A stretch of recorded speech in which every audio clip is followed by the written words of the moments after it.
commencement, rien. Rien à voir puisqu'au commencement, le jour n'existe pas. Au commencement, c'est partout la nuit. Donc, on ne voit rien. Et il n'y a rien à entendre non plus. Alors, dans le noir et dans le silence, on peut entendre quelques coups secs, mat, sonores.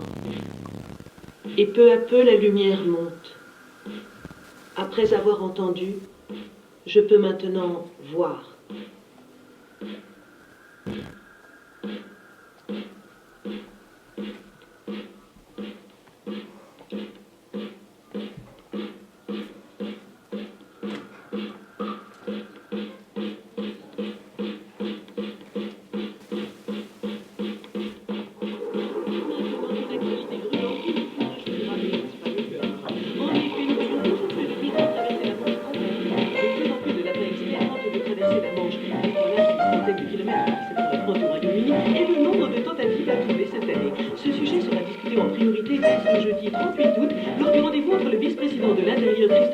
Et son homologue britannique Wilfred Rabbit-Hall.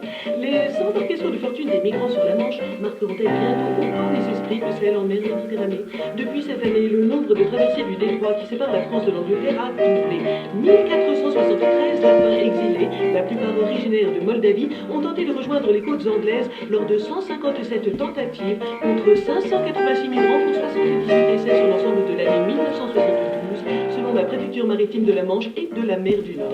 Malgré le plan d'action franco-britannique pour s'attaquer aux traversées irrégulières de petites embarcations, les réfugiés lapins continuent de s'entasser sur des tiroirs de fortune ballottés par les flots de la Manche.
Sur ces tablettes de santal rouge.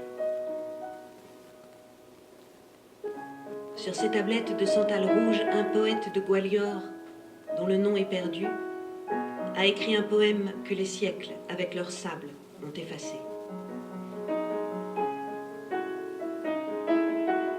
C'était peut-être un roi puissant qui traça ses vers dans la houda de soie de son éléphant. C'était peut-être un ascète assis parmi les roseaux d'un marécage. Un grand cri d'amour ou les maximes de la sagesse? Douleur, espoir ou renoncement? Nous ne saurons pas. Que de choses à jamais oubliées.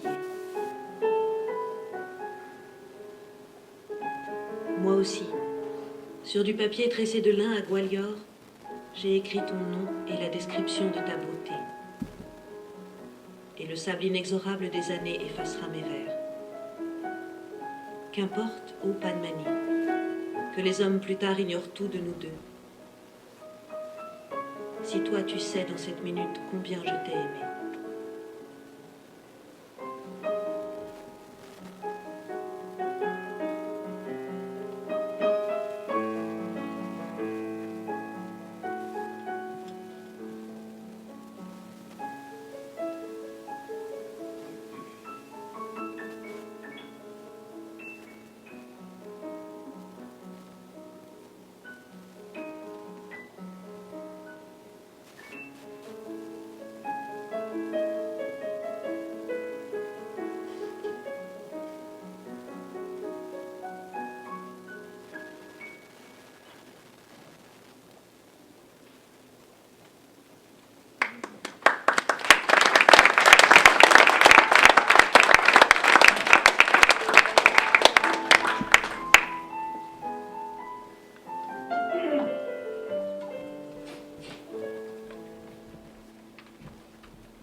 Les merveilles du voyage en Chine.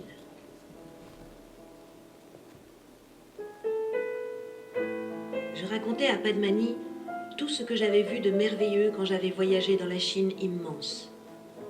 Je lui décrivais le palais de la joie immortelle, la fontaine des dragons dans le labyrinthe des jardins de Géol, le lac d'argent avec ses 130 kiosques de cristal au pied d'une colline en minerai d'azur, l'île des pagodes silencieuses et le tombeau de Confucius, harmonieux comme l'excellence de la pensée ordonnée. Je racontais à Padmani les fêtes auxquelles j'avais assisté. La fête du 7e soir, où un envoyé du ciel descend, portant un orchidée. La fête des seigneurs des trois mondes, où naît l'esprit qui préside à la force vitale. Je lui décrivais les cortèges pour la fête du vieux de la lune, qui détermine les mariages, les costumes éblouissants des maîtres de cérémonie et de ceux qui réglementent les génuflexions et les révérences. Et je lui racontais comment, sur la montagne de Fujiufu, se célèbre la fête des cerfs-volants. Padmani m'écoutait en silence, et je sentais qu'elle avait une question à me poser, et que de tout ce que j'avais dit, une seule chose l'intéressait, qui faisait se tendre son mince cou et briller ses prunelles de jade sombre. De quelle couleur étaient les cerfs-volants ? Demanda-t-elle. Mais de toutes les couleurs de l'arc-en-ciel, ô Padmani. Et alors elle se perdit dans un rêve. Et je lui racontais encore les rêveries mystérieuses de l'opium, les superstitions étranges, les misères extraordinaires et les dangers que j'avais courus, les ménageries d'animaux sauvages que j'avais vues à Macao, l'arrivée de la flotte portugaise que j'avais vue à Liampo, et les pirates que j'avais évités, et les baleines qui étaient passées au loin, et toutes les étonnantes merveilles que peut contempler l'homme qui fait un voyage en Chine. Padmani m'écoutait en silence, mais les sons frappaient ses oreilles sans atteindre son âme. Un problème la tourmentait et pesait plus lourdement sur sa tête que le casque crépusculaire de sa chevelure. Est-ce que le mimosa de Chine a un autre parfum que le mimosa qui croît dans notre jardin ? Je lui ai répondu « Le même parfum, exactement ».